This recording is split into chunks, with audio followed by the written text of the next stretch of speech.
మీ ఎలాంటి వ్యాపార ప్రకటనలకైనా వెంటనే మా ఛానల్ సంప్రదించండి. ప్రస్తుతం మనతో పాటు ప్రముఖ ఆధ్యాత్మికవేత్త, మంత్రతంత్ర జ్యోతిష్కులు, ఐకాన్ ఆస్ట్రాలజర్ గట్టుపల్లి సురేష్ బాబు గారు ఉన్నారు. గురువుగారితో మాట్లాడదాం. నమస్కారం గురుగారు. జై శ్రీమన్నారాయణ.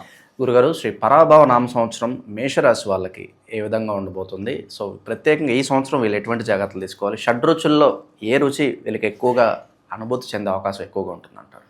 మేషరాశి వారికి ఈ పరాభనామ సంవత్సరంలో షడ్రుచుల్లోని ఏ రుచి అన్నారు కాబట్టి వీరికి తీపే పెడదాం, స్వీట్ రుచే పెడదాం. ఎందుకంటే మొదటి రాశి, అందులోనూ సంవత్సరం ఆరంభంలో ఉన్నాం కాబట్టి వీరికి తీపే తినిపిస్తే మంచిది. షుగర్ ఉన్నా, బీపీ ఉన్నా, వేరే ఇంకేమన్నా కూడా తీపి తినాల్సిందే వీరిక. ఎందుకంటే వీరికి ఆదాయం 11, వ్యాయం 5, రాజ్యపూజ్యం 2, అవమానం 4. ఈ యొక్క స్థితిగతులు ఎలా ఉన్నాయంటే కనుక మేషరాశి వారికి బాగానే ఉన్నాయని చెప్పొచ్చు. అంటే వేరే ఇంకా రాసుల్ని తీసుకున్నట్టయితే అన్ని రాసుల కల్లా కొంచెం భిన్నంగానే కనిపిస్తుంది. కొంతమేర పర్వాలేదు, కష్టపడితే కష్టపడ్డ వారా ప్రతిఫలం అయితే వస్తుంది. మాట్లాడినా కూడా డబ్బులు వస్తాయి వీరికి, కాబట్టి పర్వాలేదని చెప్పుకోవచ్చు మేషరాశి వారికి. అందుకే తీపి తినిపించాలి వీళ్ళకి. వీరే అందరికీ తినిపించేలా ఉన్నారు ఈ సంవత్సరం. కాబట్టి ఈ పరాభనామ సంవత్సరంలో రాసులన్నింటిలో కల్లా బాగున్న రాసులు కొన్ని ఉన్నాయి. ఆ రాసులు బాగున్న వాటిల్లో ఒకటిగా ఉంది ఈ యొక్క మేషరాశి. ఇక ఈ పరాభనామ సంవత్సరం మొత్తం కూడా ఏది మనకి 2026 నుంచి 2027 ఏప్రిల్ 17వ తారీఖు వరకు కూడా పరాభనామ సంవత్సరం ఉంటుంది. ఈ పరాభనామ సంవత్సరంలో అతిపెద్దైనటువంటి ఆ ఒక రాశి అనేది మేషరాశి. కాబట్టి ఇక గ్రహాల యొక్క స్థితిగతులు మనం గమనించినట్టయితే కనుక 12వ స్థానంలో వచ్చేసి ఇక శని భగవానుడు ఉన్నాడు. 11వ స్థానంలో రాహు ఉన్నాడు. ఇక్కడ చూసుకుంటే కనుక మనకి 2వ స్థానంలో మనకి గురువు ఉన్నాడు. 2 నుంచి మనకి 4వ స్థానం తీసుకున్నట్టయితే కనుక కేతు ఉన్నాడు. ఈ రకమైనటువంటి గ్రహస్థితి ఎందుకు చెప్తున్నానంటే ఇవి మారే గ్రహాలు కాదు. ఈ సంవత్సరం మొత్తం కూడా ఇవే గ్రహాలు కొనసాగుతూ ఉంటే మేషరాశి వారికి. కాకపోతే అక్టోబర్లో మాత్రమే ఈ యొక్క గురు గ్రహం మాత్రమే 3వ స్థానంలోకి వస్తుంది. ఇక వీటి గురించి మనం పక్కన పెట్టినట్టయితే 4వ స్థానంలోకి వస్తుంది. ఇక వీటి గురించి మనం గ్రహస్థితిని చూసినట్టయితే కనుక వీరికి అతి ముఖ్యమైనటువంటి విషయం అంటే ఈ పరాభనామ సంవత్సరంలో కలిసి వచ్చేటువంటి రంగాలు ముఖ్యంగా పంట భూములు పండించేటువంటి రైతులు, అలానే చేపల చెరువులు, రొయ్యల చెరువులు వేసేటువంటి రైతులు, మష్రూమ్స్, పుట్టగొడుగులు లాంటివి కొత్త రకమైన పంటలు పండించేదానికి అనుకూలంగా ఉండేటువంటి సంవత్సరం ఉంది అంటే కనుక మేషరాశి వారికి ఈ యొక్క పరాభనామ సంవత్సరం అని చెప్పొచ్చు.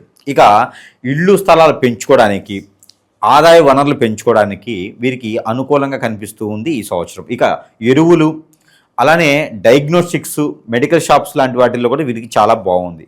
తయారు చేసే రంగాలు యూనిట్ కూడా వీరికి చాలా బాగుంటుంది. కంపెనీలు, ఇండస్ట్రీలు స్థాపించడానికి కూడా చాలా బాగుంది. ఇక వీరికి రియల్ ఎస్టేట్ రంగంలో బిల్డర్స్ గాను, ఆర్కిటెక్చర్స్, డిజైన్ గీసే వాళ్ళ కూడా వీరికి బాగుంది. ఇంటీరియర్ వర్క్ చేసేవారికి చాలా బాగుంది.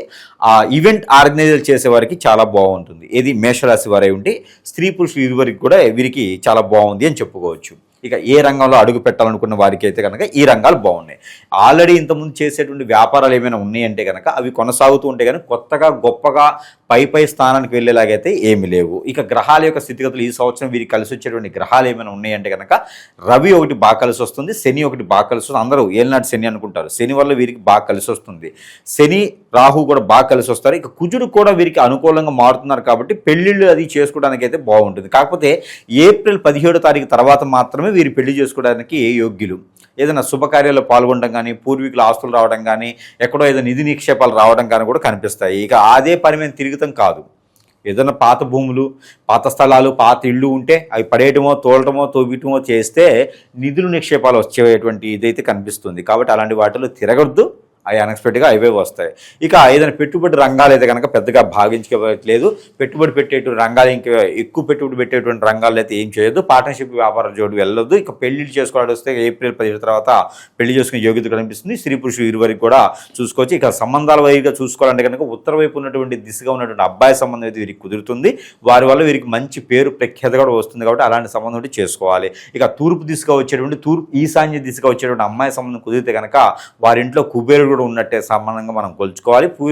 పూర్వీకుల దోషాలు, పితృదోషాలు కూడా కనిపిస్తున్నాయి కాబట్టి దాని దగ్గర ప్రికాషన్స్ అయితే వీరు ఖచ్చితంగా తీసుకోవాలి. అలానే కొంతమందిలో అయితే కనుక కాలసర్పదోషం, నాగదోషం కూడా వెంటాడి బాధిస్తూనే ఉన్నాయి. వాటికి సంబంధించిన పరిహారాలు కూడా ఖచ్చితంగా తీసుకున్నట్టే కనుక మేషరాశి వారికి అదృష్టం బాగుంటుందని చెప్పొచ్చు. వెతికి ఖాళీకి దొరికినట్టే ఉంటుంది వీరి అదృష్టం.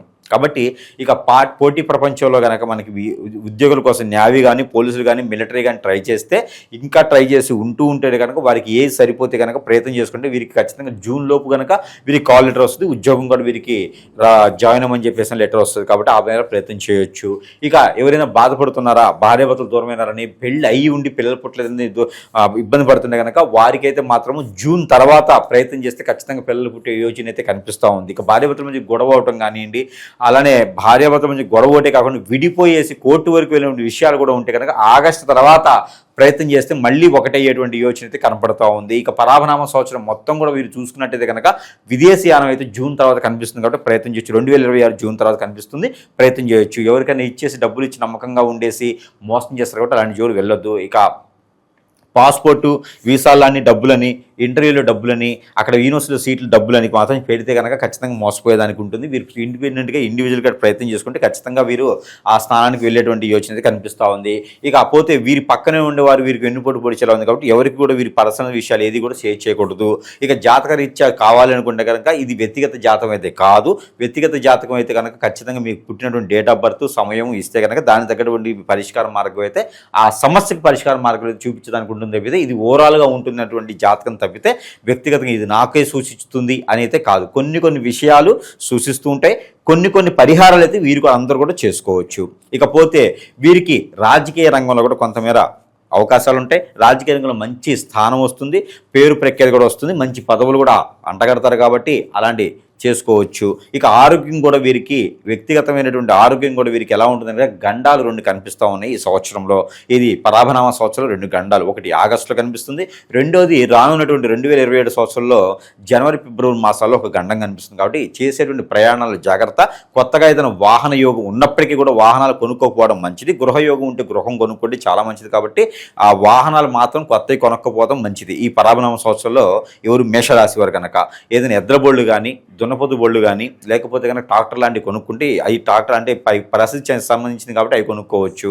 ఇక వెహికల్స్ లాంటి 2 వీలర్ 4 వీలర్ లాంటిది కొనుక్కోకూడదు. అలాంటి కొనుక్కుంటే ఇబ్బందికరంగా ఉంటుంది. ఇక ట్రావెల్స్ రంగంలో ఉన్న వారికి అయితే పెద్దగా కలిసి వచ్చేటువంటి దానికైతే కనిపించలేదు. ఇక ఫైర్ యాక్సిడెంట్లు అయ్యేదానికైతే కనిపిస్తుంది. కాబట్టి ఇండస్ట్రీలో ఉన్నప్పుడు కొంచెం జాగ్రత్తగా ఉండాలి. దాని దగ్గర ప్రికాషన్స్ అయితే తీసుకోవాలి. ఎవరిని నమ్మేటువంటి పరిస్థితి అయితే ఉండదు. సొంతంగా వీళ్ళే అన్ని రకాలుగా కూడా వ్యత్యాసం చూసుకుంటూ చెక్ చేసుకుంటూ ఉండాలి. లేకపోతే కనుక చాలా సమస్యలు కొని తెచ్చుకునే దానికే ఉంటుంది. వీరికి జాతక ప్రకారంగా కాకపోయినా ఎదుటి వాళ్ళు వచ్చి వీరికి కొని తెచ్చుకునేలా ఉంటుంది. కాబట్టి జాగ్రత్తగా ఉండాలి. ఇక వీరికి ఈ సంవత్సరం మొత్తం కూడా పరాభనామ సంవత్సరం మొత్తం కూడా వీరికి కలిసి వచ్చిన colours black and white and green 3 colours కూడా వీరికి అద్భుతంగా కలిసి వస్తాయి. ఇక కాఫీ కలర్ కూడా వీరికి అద్భుతంగా ఉంటుంది. ఏళ్ళనాటి శని తీవ్రత అంతగా బాధించదంటారా వీళ్ళని ఈ సంవత్సరం? ఇక వీరికి ఏలినాటి శని ఉన్నప్పటికీ కూడా ఈ సంవత్సరంలో వీరికి కలిసి వచ్చే గ్రహాలు ఉన్నాయి. రవి గ్రహం వీరికి బాగుంటుంది. అలానే వీరిలో దశలో రవి దశ 22 సంవత్సరాల తర్వాత రవి దశ వస్తుంది వీళ్ళకి.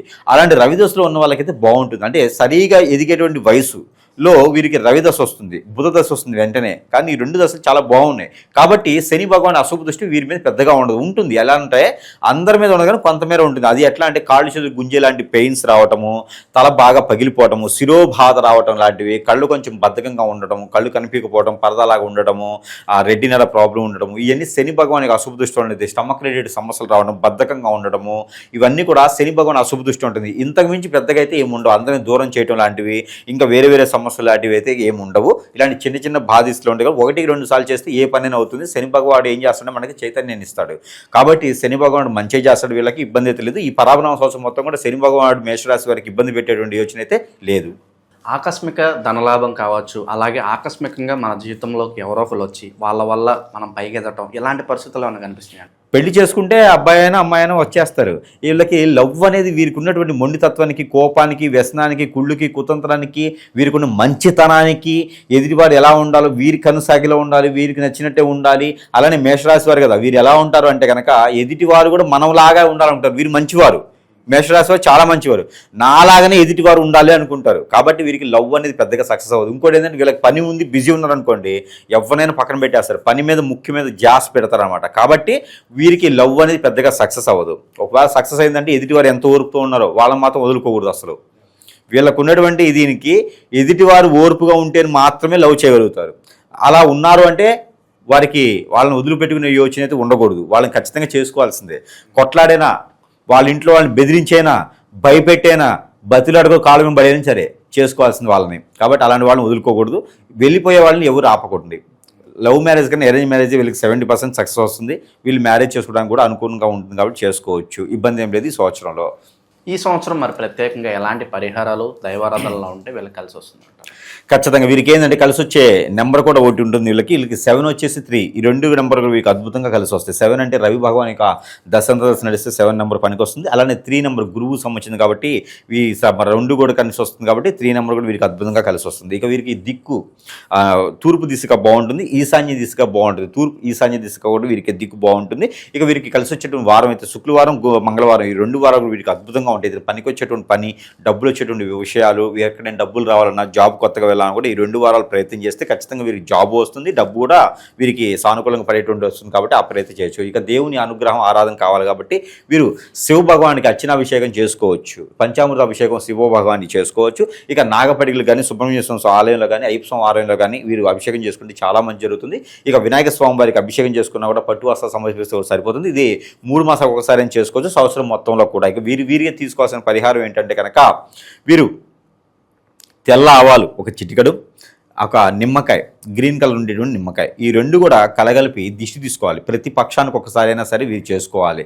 అలా దిష్టి తీసుకొని ఎక్కడైనా పొదలుగా ఉన్న చెట్లలోనే వేయొచ్చు, రోడ్డుకి విరుగువైపులోనే వేయొచ్చు, లేదా పారేటువంటి నీటిలోనే వేయొచ్చు. ఇలా చేస్తే నరదిష్టి, నరఘోష, శత్రుభయం లాంటివి వీరి దగ్గరికి రాకుండా, వీరిని ఎవరు చెడు దృష్టితో చూడకుండా, పట్టించుకోకుండా వారి పని వాడు చేసుకునేలా ఉంటుంది. కాబట్టి వీరి మీద ఎక్కువ ఎవరు కూడా జాస్ పెట్టుకోకుండా ఉంటారు, వెతుకుతున్నారని వ్యసనం లేకుండా ఉంటుంది. కాబట్టి ఇలాంటి పరిహారం చేసుకుంటూ ఉంటే అదృష్టవంతులు అవ్వచ్చు. ఈ పరాభనామ సంవత్సరంలో అతిపెద్ద రాశులు అయినటువంటి ద్వాదశ రాశులు అన్నింటిలో కల్లా కూడా కొన్ని రాశులు మాత్రమే బాగుంటాయి. ఆ కొన్ని రాశుల్లో బాగుండే రాశుల్లో ఒకటిగా ఉంటుంది మేషరాశి. కాబట్టి అదృష్టం అనేది వీరికి సొంతం ఉంటుంది. ఒక స్థాయికి వచ్చేదానికి ప్రయత్నం అయితే మాత్రము ఖచ్చితంగా ఈ 2026 యుగాది నుంచి వీరు ప్రయత్నం చేస్తే ఖచ్చితంగా నిలదొక్కొని 10 మందికి ఉపాధి అవకాశాలు కల్పించేటువంటి శక్తి యుక్తులు కలిగినటువంటి రాశి ఉంది అంటే కనుక మేషరాశి. కాబట్టి ప్రయత్నం చేసి అదృష్టవంతులు అవ్వచ్చు. ఓవరాల్గా ఈ సంవత్సరం వీళ్ళకి విశేషంగా కలిసి రావాలని చెప్పి మనస్ఫూర్తి కోరుకున్నాం. ధన్యవాదాలు గురుగారు.